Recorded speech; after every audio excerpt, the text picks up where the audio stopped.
Whee! Hi. I'm going to be narrowcasting a little bit with this one. This is not a video about Steven Crowder, really. It's a video about freedom of speech and what that means and how to protect it. And when I say that, maybe you think you know what I mean. A lot of people have a certain take on this subject.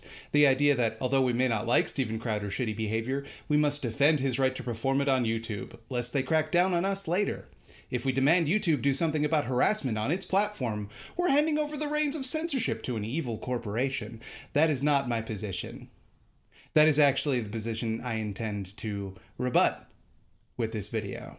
That received wisdom, I feel, is naivety disguising itself as cynicism. It takes for granted a lot of things that complicate that simple narrative, namely that YouTube already has that horrific power, already wields it against us, and doesn't benefit when we demand that they use it to protect its users. But let me just step back for a second and explain the situation to the 2 or 3 not extremely online people in the audience who might not know what I'm even referring to. Steven Crowder, the living meme right-wing comedian, is currently under fire for a small selection of the extremely homophobic comments he's made over the years. And by under fire, I mean the subject of some pretty even-keeled criticism. On May 30th, Vox columnist Carlos Maza wrote a Twitter thread detailing some of the harassment he has received at the hands of Crowder's fans, after Crowder made some pretty fucking gross comments about him, repeatedly, over the course of several years. Crowder has called Carlos, quote, a lispy queer, an anchor baby, and told him he's been given a free pass for being a crappy writer because he's gay. Maza has been doxxed by Crowder's fanboys and, all around, been made to feel pretty unsafe by YouTube's refusal to enforce its own rules against harassment. YouTube's response was indelicate. They decided that Crowder's direct targeted harassment of a gay man on their platform was uncomfortable, but ultimately permissible. As an open platform, it's crucial for us to allow everyone from creators to journalists to late-night TV hosts to express their opinions within the scope of our policies. Opinions could be deeply offensive, but if they don't violate our policies, they'll remain on our site. That's interesting to me. It makes me wonder if YouTube's harassment policies are publicly available and directly contradict what they're saying. And oh, hey, would you look at that? They do! Content or behavior intended to maliciously harass, threaten, or bully others is not allowed on YouTube. Now, I get it. This is a pretty fine line. Who knows the exact moment that gentle mockery and joking around turns into bullying? I don't know where the boundary is, and I think there are a lot of edge cases we could have a debate about. But this isn't one of them. Violence, filth. Okay, so the little queer could eat his chips all nonchalantly. It's code for rape, Mr. Queer eating chips on the Vox channel. Chip, chip, chip, chip, but you can eat just one, like dicks. This is what Mr. Gay Vox wants to do. Mr. Token Vox Gay Atheist Sprite with surprisingly flaccid chest considering how thin he is. It is. If this is not bullying, then the word bullying doesn't mean anything. This is so cut and dry. What would he have to do to be more of a bully than this? Like, threaten to take Carlos Maza's fucking lunch money? YouTube's definition of bullying that they themselves offered in this very same document is behavior intended to humiliate someone else. So, I think it definitely is intended to do that. Also, it also violates their rules against hate speech, which include using stereotypes that incite or promote hatred based on any of the attributes noted above, one of which is sexual orientation. This can take the form of speech, text, or imagery promoting these stereotypes or treating them as factual. You know, like the stereotype that gay men are very promiscuous and have to put a bunch of dicks in their mouth, like that kind of stereotype? Chip, chip, chip, chip, but you can eat just one, like dicks. And in case all of that wasn't enough, eagle-eyed viewers might notice that Crowder was wearing a t-shirt with a photo of Che Guevara waving a limp wrist with the tag, "Socialism is for f***." Also available as a onesie for babies. So, YouTube is not only okay with hate speech on its platform, it's okay with hate speech being literally printed onto babies. Just in case anyone was curious how cartoonishly permissible this platform is allowing itself to be. Side note, a lot of nincompoops are trying to insist that the shirt actually says socialism is for figs, because the place where Che Guevara was killed, they grew a lot of figs there. Now I know the people making this argument are not being honest. But let's just nip it in the bud and point out that were they actually saying figs, they wouldn't censor the word figs, you absolute diaper clowns. Don't worry though, YouTube sprang into action when they were criticized for this and decided to demonetize Steven Crowder's channel. A harsh punishment to be sure, one that YouTube typically reserves for LGBTQ content. They've been demonetized for years, and they don't have thousands of dollars a year's worth of grifting merchandising opportunities like Crowder does. Also, they don't get their monetization back if they just stop selling their homophobic shirts. Also, they don't deserve to be demonetized because they're not being hateful. They're being LGBTQ, which is normal and cool. The punishment that YouTube devised for bigotry against LGBTQ people was to treat the bigot like LGBTQ people, except less severely. So, happy Pride Month, everybody. Look, they made the play button a rainbow. Our heroes. There, that's the basic thing that happened. You've probably already heard about it. That's what it is. Look, Crowder is a ding-dong. He will do as a ding-dong does. Mazza doesn't actually place the blame on Crowder. He places it correctly on YouTube. And I'm not disappointed in YouTube, not because they did anything right in this situation, or even did anything like not completely chowder-brained. I'm not disappointed because I would never in a million years expect YouTube to behave any differently than it's doing right now. Their policies in terms of service aren't put in place to protect vulnerable people. They're public relations memos that disguise their complete disinterest in their users' safety behind hand-wavy nice ideas that make them sound like an institution that gives even a single solitary shit about you. They do not. They are our enemies. And I don't mean simply the enemies of LGBTQ+ people and their allies, though, to be clear, they are, and that alone would be bad enough. I mean they, like any other business under capitalism, are not designed to provide a service or to enrich the lives of their customers. They are designed with the singular focus of extracting the maximum profit humanly possible and will pursue that goal no matter the cost to anyone else. YouTube is a plundering machine. I don't expect them to look out for our best interests or to behave according to any sort of coherent ethical standard beyond their immediate self-interest. YouTube is not our ally in this or any fight against oppression because, like any power structure in capitalism, it benefits from that oppression and always will. They can monetize that oppression. They can use that oppression to generate value for themselves. When people resist that oppression, they can monetize that too. Ain't life grand for them? And all they have to do to keep people from being pissed about it is every once in a while say that they're going to reevaluate their policies or make a statement about how intolerance is not welcome in the community, and hapless dumb fuck liberals will heap praise upon them. After all, intolerance is the result of a few bad eggs like Crowder. It has nothing to do with the systems and businesses that profit from those bad eggs. Suffice to say, I thought YouTube's response was predictable. But something that surprised me, something that made me pretty mad actually, was a common reaction I saw from a lot of leftists on Reddit. They argued that if we allow YouTube, a big evil corporation, to censor Steven Crowder, they'll abuse that precedent to come for leftist channels next. If we allow them to silence voices we don't approve of simply for violating their rules and direct targeted harassment, they'll come for us. Therefore, we must continue to allow this abuse as much as it may pain us, and outcompete it with our superior, tolerant ideas. First they came for the bullies, and I was not a bully. That take is bad. I hate this take. I will now demonstrate the problems of this take, thereby eviscerating it with facts and logic. YouTube does not need an excuse to demonetize leftist content. YouTube, the company, a subsidiary of Google, a subsidiary of Alphabet, a subsidiary of Nintendo, owns YouTube, the website, the platform, where you're watching this video right now.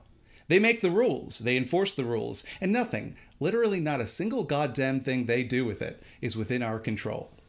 When it comes to what happens on YouTube, they have all of the power, and they can do whatever they want. Now, that sucks donkey ass, but it's reality.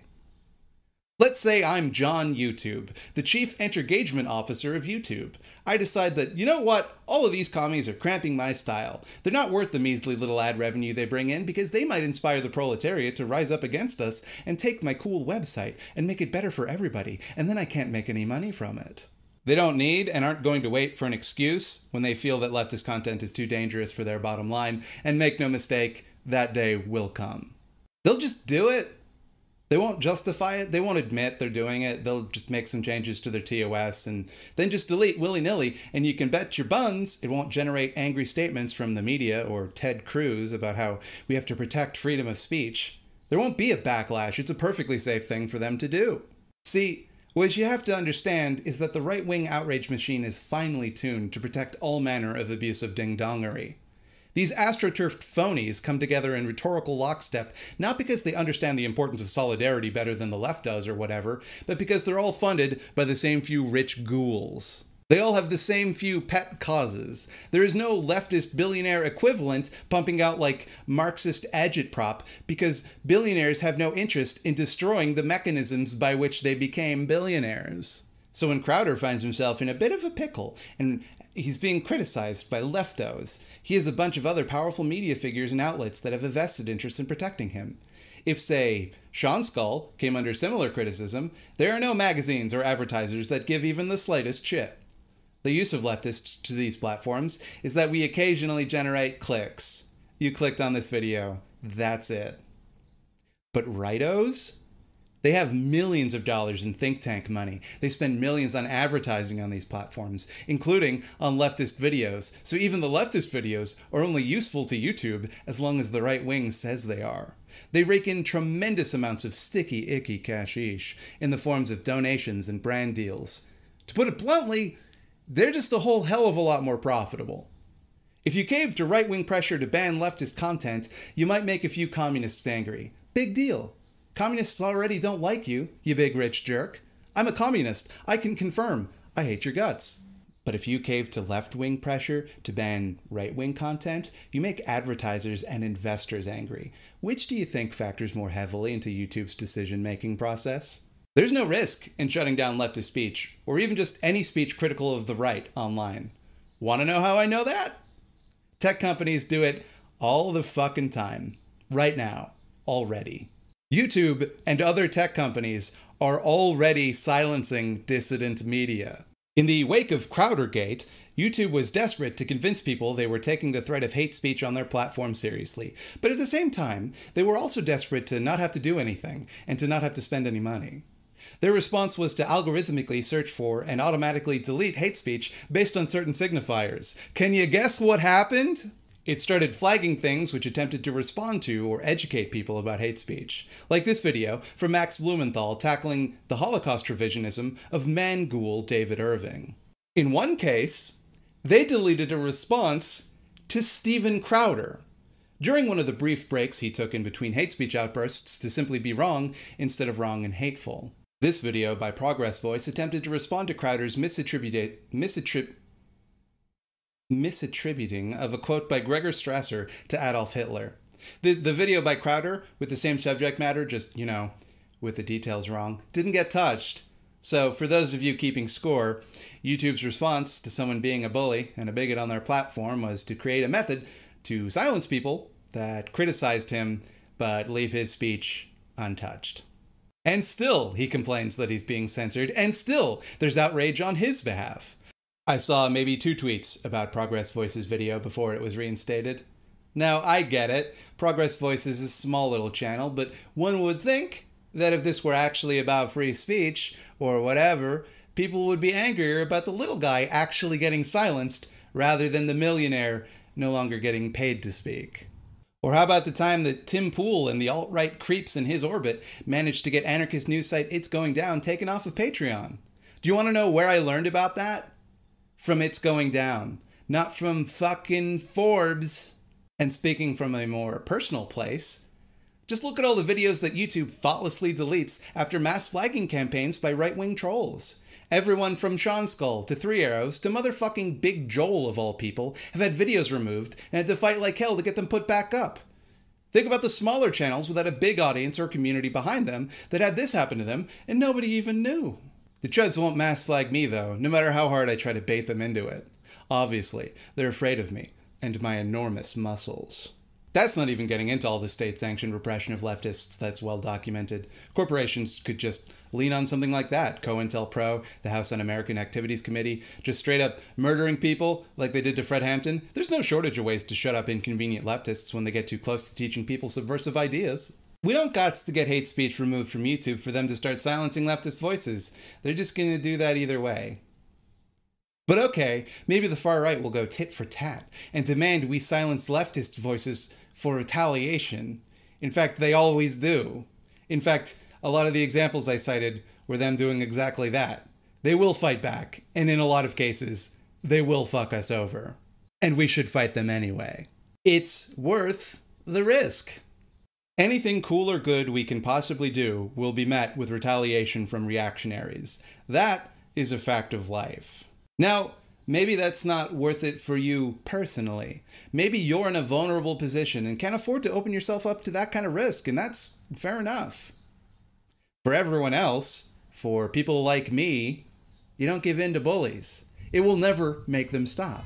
It makes them bolder. Fighting back isn't guaranteed to make them stop either, but it's a whole hell of a lot more likely to.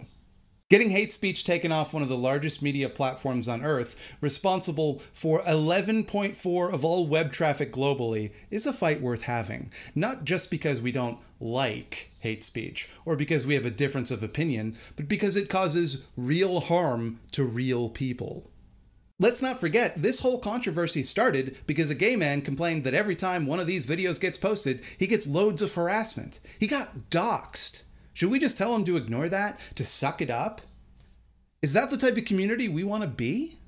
Are we so afraid of what our enemies will do if we stand up to them that we're willing to preemptively roll over and throw vulnerable people under the bus to protect our own asses?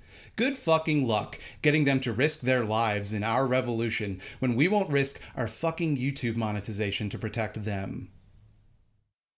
Allowing that type of harassment, those kinds of threats, to go unchallenged presents the real danger to freedom of speech. It is a clear and deliberate attempt to make the platform, and by extension, the discourse, and by extension, the world, more hostile and dangerous for gay people, to make them too scared of retaliation to speak up. Making a mockery of their sexuality normalized, and demonstrating to them that nobody will stand up on their behalf. And if we refuse to advocate for the powerless because we're afraid of what the powerful might do to us if we do, we're proving them right. Letting that continue is not a victory for freedom of speech. It is a dereliction of our duty to protect the speech and safety of vulnerable people in our community. Oh, and also, freedom of speech does not guarantee you freedom to a platform. Hey, can I come into your house and talk for 6 hours about how ugly your mother is? No? Why not? I thought we cared about freedom of speech. I thought that's what this whole thing was about, right? You know, come to think of it, I've never been published in the New York Times. DC Comics has continuously rejected my pitch for a comic where Batman is real and my dad, and he tells me he's proud of me. Despite having more than 200 YouTube subscribers, I have not once been invited to perform at Carnegie Hall. None of these institutions have platformed me.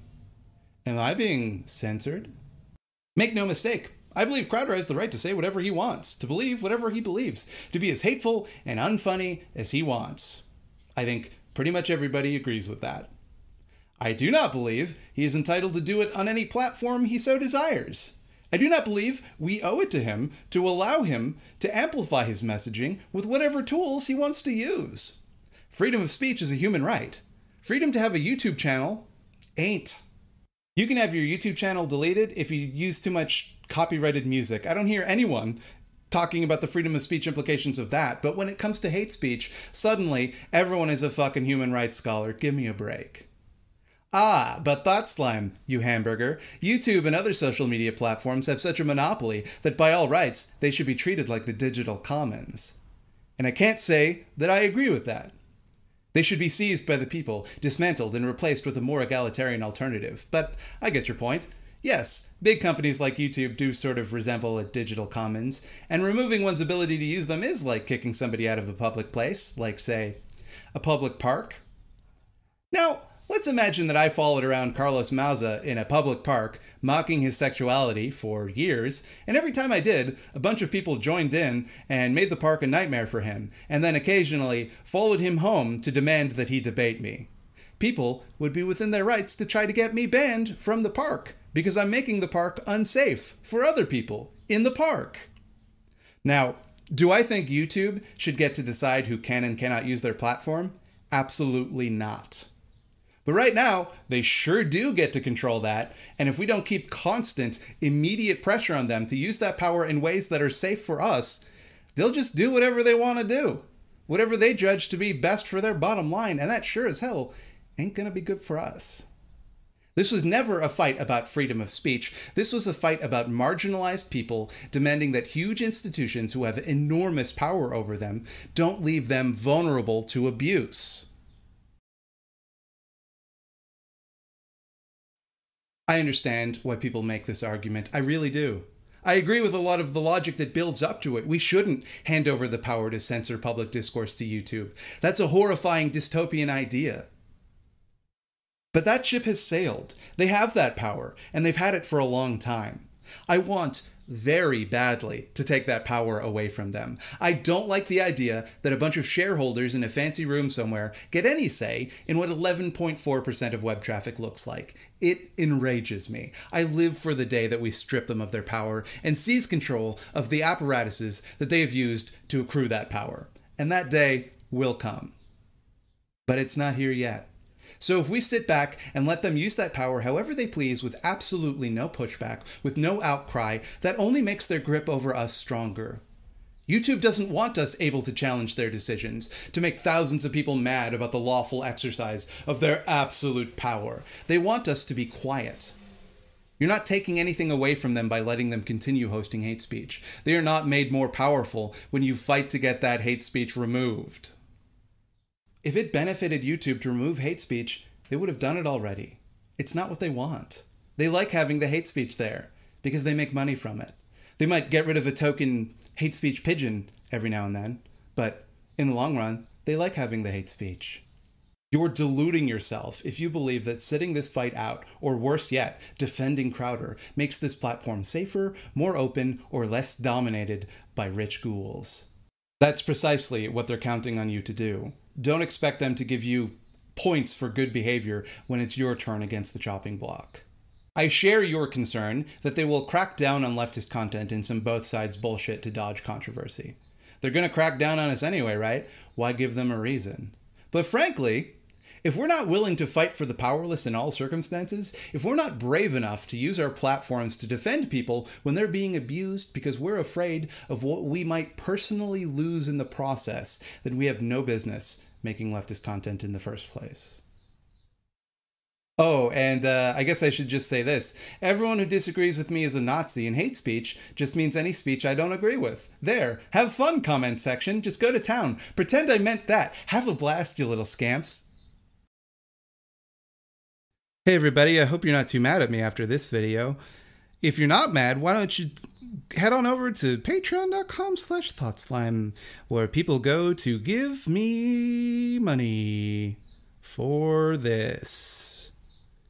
You can also like and subscribe to the channel, and you can click the little bell icon. That's going to tell you when the videos come out. That's a thing YouTube does on its platform. It's another good decision they made. You can catch me live streaming every Thursday at 8 p.m. Eastern Standard Time. Trying out some different games nowadays. Tried Baba Is You, didn't like it. Liked the game, didn't like playing it on stream. Because it made me look foolish. I hope I didn't say ding dong too much in this video because I don't want it to overstay its welcome.